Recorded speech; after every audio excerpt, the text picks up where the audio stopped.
Hamdan wa syukurillah, asyhadu an la ilaha illallah wahdahu la syarikalah wa asyhadu anna Muhammadan abduhu wa rasuluh. Langsung saja di sini saya akan menyampaikan Nasih wa Mansuh bersama Novel Kamil.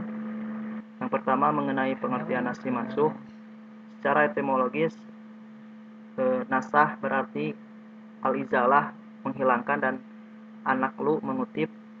Sedangkan nasah menurut istilah sebagaimana pendapat ulama usul adalah raf'u syar'i hukman syar'iyan bidalilin syar'iyyun mutarakhin anhu, yang artinya membatalkan sesuatu hukum syara dengan menggunakan dalil syar'i yang datang kemudian.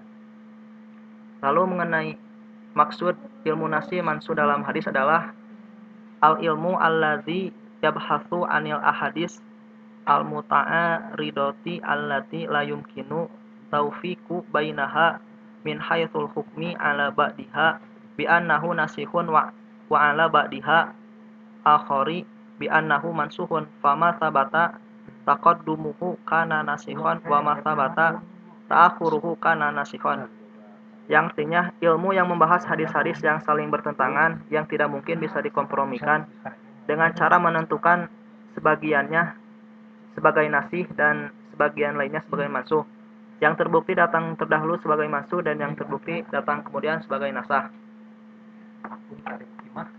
Untuk mengetahui cara nasih mansuh ada beberapa hal. Yang pertama, penjelasan dari Rasulullah SAW sendiri, seperti hadis nahaitakum an ziyadatil kuburi fazuruha, yang artinya semula aku melarangmu untuk berziarah ke kubur, tetapi sekarang berziarahlah. Yang kedua, penjelasan dari sahabat, seperti hadis Jabir bin Abdullah radhiyallahu anhu, ia berkata, kana akhirul amroini min Rasulillahi sallallahu alaihi wasallam tarakal wudu'i mimma masatin nar. Dua perintah terakhir Rasulullah SAW adalah tidak perlu berwudu karena memakan makanan yang tersentuh api. Yang ketiga, berdasarkan fakta sejarah, seperti hadis Shiddad bin Aus dan lainnya yang menjelaskan bahwa Rasulullah SAW bersabda, aftara hajimu wal mahjum, orang yang melakukan bekam dan orang yang dibekam batal puasanya. Dan hadis Ibnu Abbas radhiyallahu anhu yang berkata, anna nabiyya sallallahu alaihi wasallam ihtajama wa huwa shaimun, sesungguhnya Rasulullah SAW berbekam padahal beliau sedang berpuasa. Imam Al-Muttalibi Muhammad bin Idris Asy-Syafi'i menjelaskan bahwa hadis yang kedua merupakan nasih terhadap hadis yang pertama. Buktinya cukup unik, yaitu diriwayatkan kepada Shiddad pada masa-masa penaklukan kota Makkah bersama Rasulullah. Ketika Rasulullah melihat seorang berbekam pada siang hari di bulan Ramadan, maka beliau berkata, aftara hajimu wal mahjum. Dan diriwayatkan kepadanya bahwa Ibnu Abbas berkata, anna nabiyya sallallahu alaihi wasallam ihtajama wa huwa shaimun, sesungguhnya Rasulullah sallallahu alaihi wasallam berbekam padahal beliau sedang berihram dan berpuasa.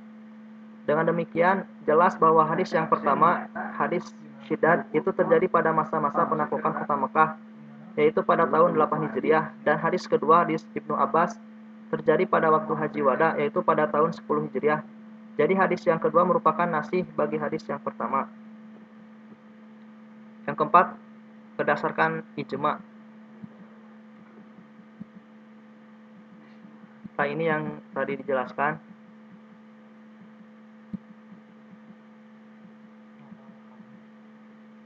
Lalu mengenai urgensi nasih mansuh akan disampaikan oleh Saudara Naufal Kamil, kepadanya saya persilahkan.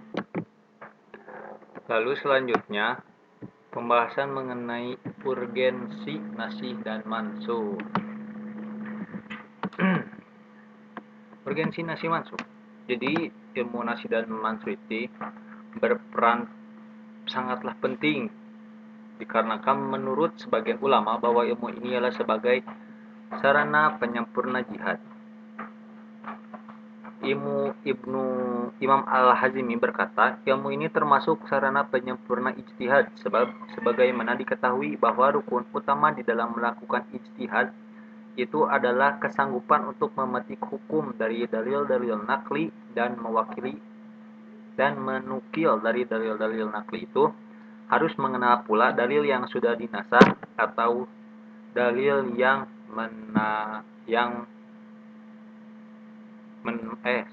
dalil yang dimansuh dan dalil yang menasahnya ya. Adapun ilmu ini juga berperan penting sehingga dimasukkan dalam sarana penyempurna cukup. Jadi ilmu ini cukup menyita perhatian para sahabat, para tabi'in, ulama-ulama yang datang setelah mereka. Diriwayatkan dari Ali bin Abi Thalib melalui seorang qadli yang sedang memutuskan hukum, maka Khalil bertanya, "An-nasihu at-tiraf la qala wa al-mansawi mansu." Apakah kamu mengetahui nasi dan mansu? Qadli berkata, tidak. Mendengar jawaban Qadli, Ali lantas berkata, halakat, engkau binasa dan engkau membinasakan pula orang lain. Jadi dalam memutuskan suatu hukum, apalagi hukumnya mungkin bertentangan dari dalil yang satu dengan yang lain, selain roji marju, selain juga di thoriqatul jam'i, kita harus pula mengetahui bagaimana caranya menasih mansuh, karena dikhawatirkan kita membuat kesalahan dalam memutuskan hukum itu dan bisa membinasakan orang dan juga dampaknya membinasakan diri kita. Lalu selanjutnya pembahasan mengenai hikmah nasih mansuh. Yang pertama, memelihara kepentingan hamba. Yang kedua, perkembangan tasyri menuju tingkat sempurna sesuai dengan perkembangan dakwah dan perkembangan kondisi umat manusia. Yang ketiga, cobaan dan ujian bagi orang mukallaf untuk mengikutinya atau tidak.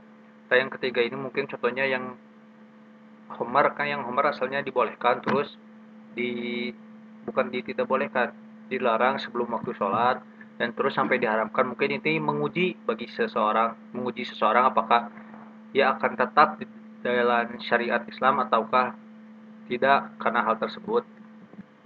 Yang keempat, menghendaki kebaikan dan kemudahan bagi umat. Adapun yang selanjutnya, kritik terhadap teori nasih mansuh. Sedangkan di antara kelemahan atau keterbatasan teori nasih mansuh antara lain bahwa tidak semua hadis yang tampak saling bertentangan itu dapat dipahami dengan teori ini. Jadi pada dasarnya tidak semua hadis yang bertentangan itu kita harus langsung menasih mansuh, tetapi kan kita juga harus mengambil jalan-jalan lain, ada roji marju ataupun thoriqatul jam'i.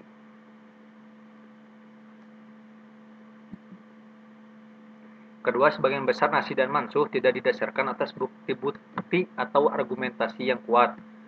Sebagaimana mungkin ini saya mengutip dari Imam Yusuf Al-Qaradawi, kebanyakan dari hadis-hadis yang diasumsikan sebagai mansuh apabila diteliti lebih jauh ternyata tidaklah demikian. Dikarenakan pada dasarnya ada hadis-hadis yang dimana bukan bertentangan. Jadi hadis itu di dalamnya ada azimah dan ruksoh, tetapi kan itu seperti bertentangan padahal tidak. Nah, mungkin tidak sedikit orang yang salah mengartikan bahwa itu bertentangan padahal sebenarnya di situ tidaklah demikian, tidak bertentangan.